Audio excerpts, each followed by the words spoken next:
Methods നമ്മൾ നോക്കുന്നത് multiple inheritance ആണ്. ഓക്കെ, അപ്പൊ ഞാനൊരു ക്ലാസ് ക്രിയേറ്റ് ചെയ്യുന്നു. അല്ലെങ്കിൽ ഞാൻ ഓൾറെഡി എഴുതി വെച്ചിരിക്കുന്ന നമ്മുടെ മൾട്ടി ലെവൽ തന്നെ കോഡ് അങ്ങോട്ട് എടുത്ത് എഴുതുവാണേ. ഓക്കെ, സോ ഇതിനകത്ത് സ്റ്റുഡന്റ് പേരാം ക്ലാസ്, ടീച്ചർ എന്നും പറഞ്ഞിട്ട് ഒരു ക്ലാസ്, പേരന്റ് എന്നും പറഞ്ഞിട്ട് വേറൊരു ക്ലാസ്. ഇത്ര മതി, പേരന്റ് വരുമ്പോൾ തൽക്കാലത്താണ്.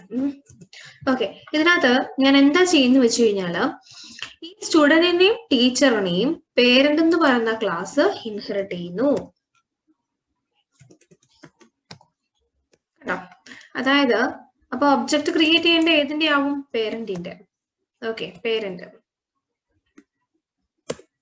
ഓക്കെ, അപ്പം സ്റ്റുഡന്റ് എന്ന് പറയുന്ന ക്ലാസ്സിന് ആരെ ഇൻഹെറിറ്റ് ചെയ്യാം, ആരെയൊക്കെ ആക്സസ് ചെയ്യാം? ഐ മീൻ അതിന്റെ സ്വന്തമായിട്ടുള്ള ഗെറ്റ് ഡീറ്റെയിൽസിനെ, പുട്ട് ഡീറ്റെയിൽസിന്റെ മെത്തേഡ്സിനെ ആക്സസ് ചെയ്യാം.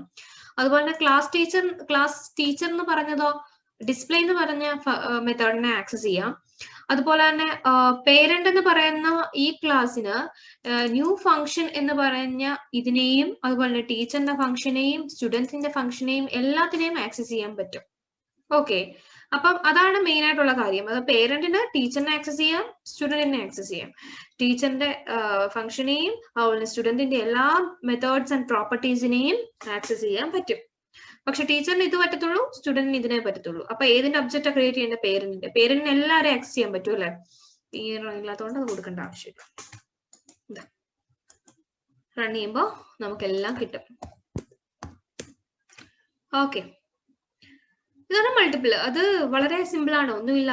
നമ്മൾ ജസ്റ്റ് കോമിട്ട് കൊടുത്താൽ മതി കേട്ടോ. അപ്പൊ പേരന്റിന് രണ്ടെണ്ണത്തിനെ ആക്സസ് ചെയ്യാം, ടീച്ചറിന് മാത്രമേ പറ്റത്തുള്ളൂ. ഐ മീൻ വേറെ ആരെയും ഇൻഹെറിറ്റ് ചെയ്യാൻ പറ്റില്ല.